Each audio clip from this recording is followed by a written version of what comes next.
Good morning, students. Myself Shraddha Patel from Atunua School, Dharmaj. Today we will start first chapter of 11th Mathematics, set. This is a general introduction of set. Means જો તમે લોકો 8મા ધોરણમાં Gujarati GSEBની books ભણ્યા હશો તો એની અંદર sets વિશે આપણે લોકો ઘણું બધું શીખી ગયા. બટ જો તમે સેન્ટ્રલ બોર્ડમાં NCERT બુકમાં સેટ 11th સ્ટાન્ડર્ડમાં ફર્સ્ટ ટાઈમ ઇન્ટ્રોડ્યુસ કરવામાં આવે છે.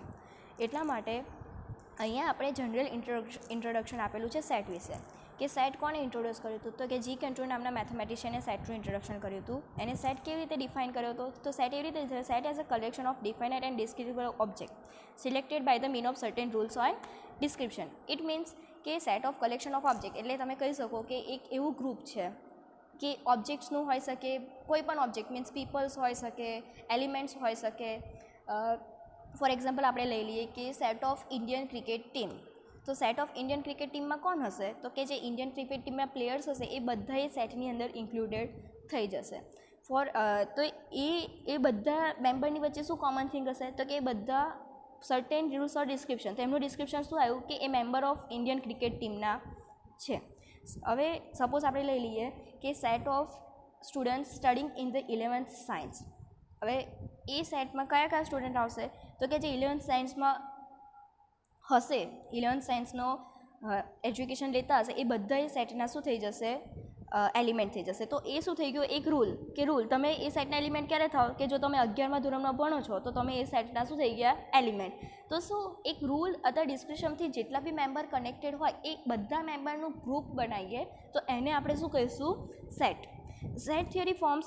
હવે સેટ થિયરી ફ્યુચરમાં ઘણા બધા મેથેમેટિકલ કોન્સેપ્ટના બેઝિક તરીકે યુઝ થાય છે.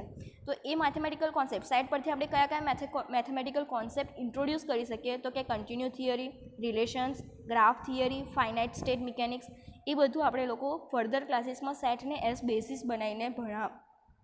બનાવીને ઇન્ટ્રોડ્યુસ કરીશું.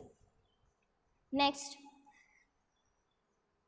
defining a set. A set is a collection of objects that are clearly identified.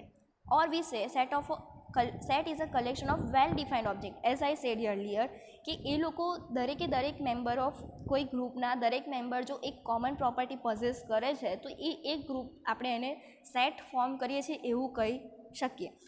જેમ કે મેં કહું એમ collection of Indian cricket team, it forms a set. Collection of students studying in the 11th science, so it forms a set. Second, the objects in the set are called members or elements of the set.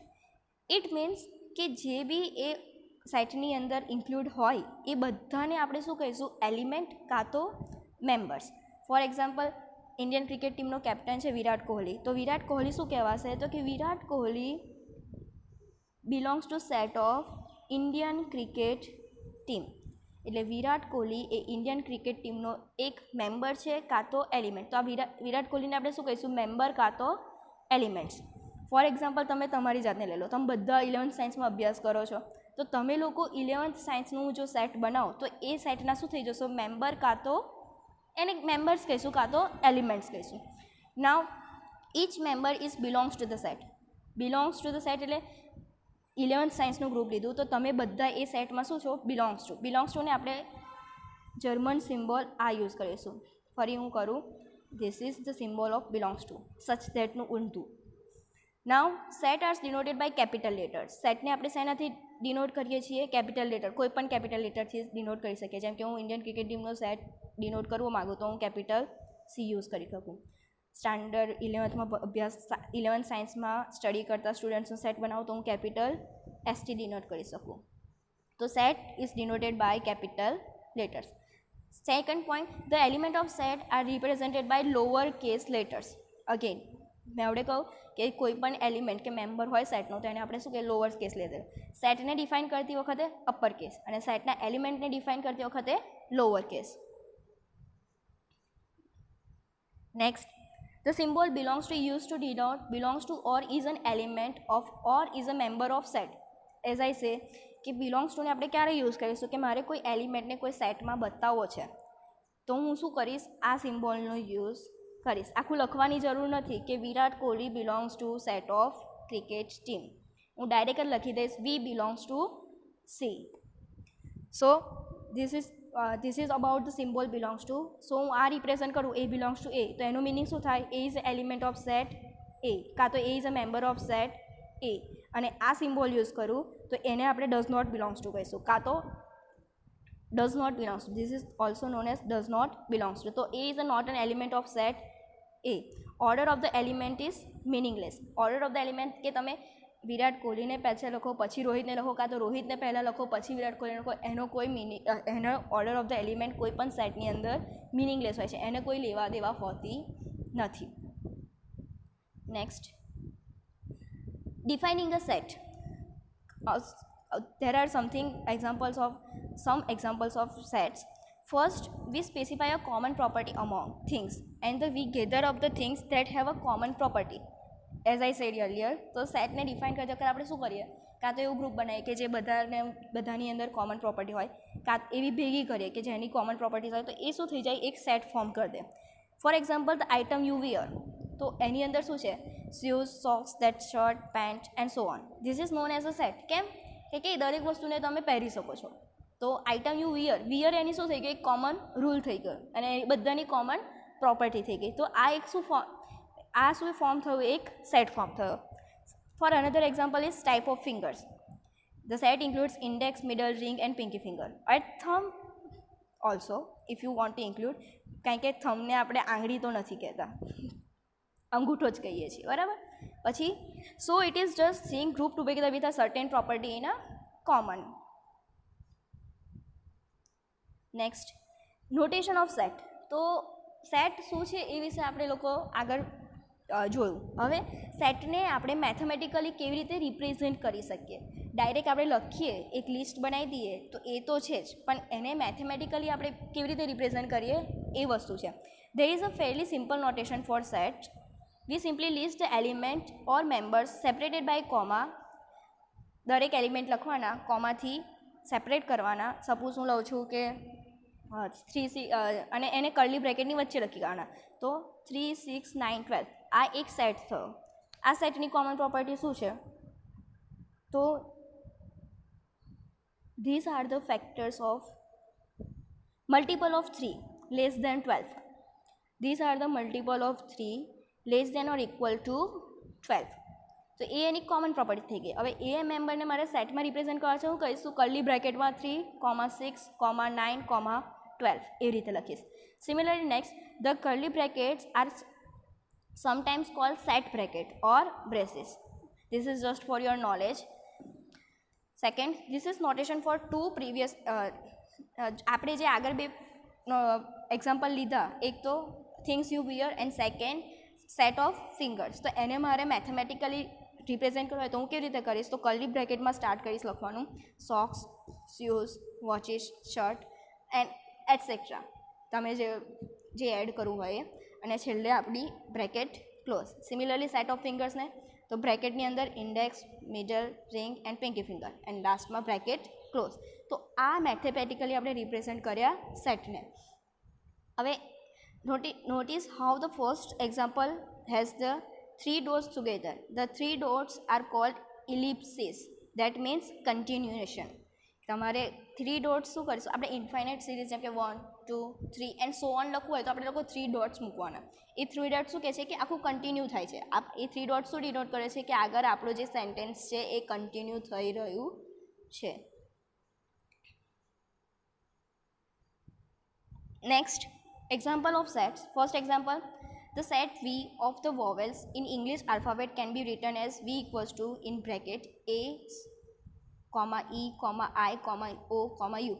અહીંયા તમે લોકો જોઈ શકો છો કે સેટને આપણે capital લેટરથી represent કર્યું છે અને સેટના જે એલિમેન્ટ્સ છે એને સ્મોલ લેટર્સ.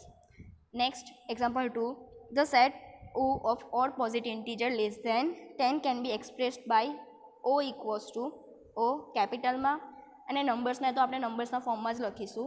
જો સેટના કોઈ એલિમેન્ટ્સ નંબર્સ હશે તો આપણે એને નંબર્સના ફોર્મમાં જ લખીશું.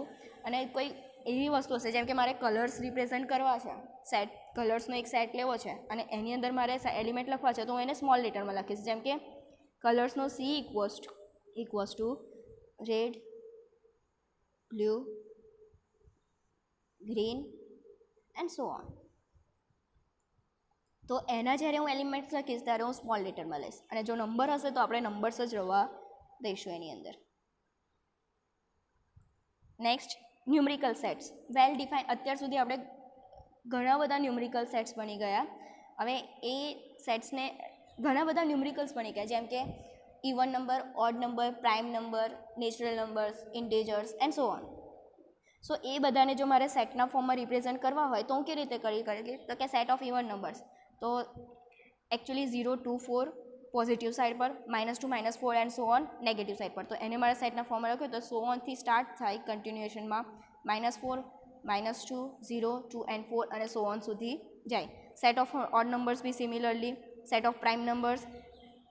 તો સેટ ઓફ પ્રાઇમ નંબર્સ તો આપણને ખબર છે કે સ્મોલેસ્ટ પ્રાઇમ નંબર કયો છે તો કે 2. તો 2થી સ્ટાર્ટ થાય, 2 3 5 7 11 13 17. એન્ડ જેવી રીતે આપણે આગળ મેં એકવાર વાત કરી કે સેટમાં ઓર્ડરનો કોઈ મિનિંગ હોતો નથી, એટલે તમે 2ને પહેલાં લખો એવું જરૂરી નથી.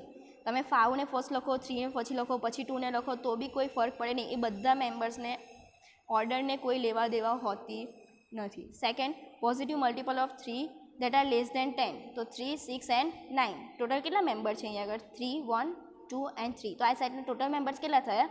3 members. Next, there can also set numerical set not well defined. Not well defined એટલે કે એની અંદર કોઈ કોમન પ્રોપર્ટી પોસેસ થતી ના હોય. આપણે રેન્ડમલી જ કોઈ નંબર લઈ લઈએ અને એનો સેટ બનાવી દઈએ, કે આપણે રેન્ડમલી કોઈ પર્સનને ઉઠાવી લઈએ, કોઈ ઓબ્જેક્ટ્સને ઉઠાવી લઈએ અને એનો સેટ બનાવી દઈએ કે જેમની અંદર કોઈ કોમન પ્રોપર્ટી હોય નહીં. આખા સેટમાં તમારા 5 મેમ્બર છે, 5 મેમ્બરમાંથી 4ની કોમન પ્રોપર્ટી છે અને એક પણ એવો ઓડ નંબર આવી ગયો તો એ સેટ વેલ ડિફાઇન્ડ થશે નહીં. There can also be sets of numbers that have no common property. They are just defined that way. For example, 2 3 6 8 2 8 3 8 3 9 8 8 2 7. આની અંદર કોઈ કોમન પ્રોપર્ટી છે નહીં. અને આ બીજા બધા એક્ઝામ્પલ છે કે જે વેલ ડિફાઇન્ડ સેટ નથી. અને remember one most important thing કે તમારી જોડે 10 એલિમેન્ટ છે, 10માંથી 9 એલિમેન્ટની જોડે કોમન પ્રોપર્ટી છે, પણ એક એલિમેન્ટ ઓડ છે, એની અંદર કોમન પ્રોપર્ટી નથી આવતી, તો તમારો આખો જ સેલ નોટ વેલ ડિફાઇન્ડ થઈ જશે. Next, examples of sets well defined. આગળ આપણે જો એ બધા વેલ ડિફાઇન્ડ એક્ઝામ્પલ જ હતા. સિમિલરલી બીજા એક્ઝામ્પલ્સ મેં આપેલા છે. A set of even numbers between 1 and 15. B set is of multiple of 5 between 8 and 28. અ સેટ may be denoted by capital letters as shown in above examples. આપણે ઓલરેડી એ વસ્તુ ડિસ્કસ કરી ચૂક્યા છે.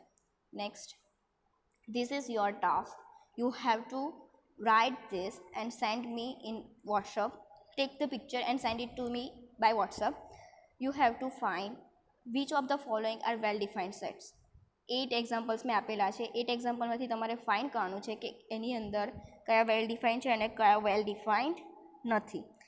Okay, well defined means as I સે કે દરેકની વચ્ચે એક કોમન પ્રોપર્ટી પોસેસ થવી હોવી જોઈએ, અને જો કોમન પ્રોપર્ટી ના હોય તો એ વેલ ડિફાઇન્ડ થાય નહીં. So this is your homework. Thank you.